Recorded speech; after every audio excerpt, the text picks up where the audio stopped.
दुख जीवन का एक अटल सत्य है। यह आएंगे ही आएंगे, बड़े बड़ों के जीवन में आए हैं, कोई भी इससे अछूता नहीं रहा। यह समझना आवश्यक है कि दुख से बचना संभव नहीं।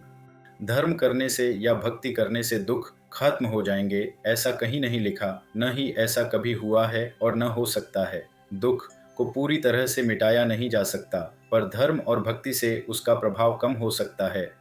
बस इतनी सी बात है कि दुख दूर नहीं हो सकता, लेकिन यह दुख का प्रभाव कम हो सकता है। यही असली समझ है। हमें दुख को नहीं, उसके प्रभाव को नियंत्रित करना सीखना है। जैसे पंखा चलाने से गर्मी का मौसम चला जाए, यह संभव नहीं, लेकिन पंखा गर्मी के प्रभाव को कम कर देता है। ठीक वैसे ही हीटर चलाने से सर्दी खत्म नहीं होती, पर उस सर्दी का प्रभाव दूर हो जाता है।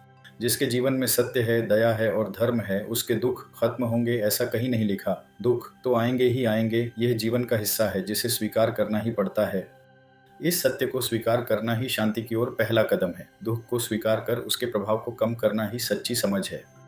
ऐसे ही और विचारों के लिए हमें फॉलो करें, लाइक करें और अपने विचार कमेंट में बताएं। यह यात्रा हम सब साथ मिलकर तय करेंगे।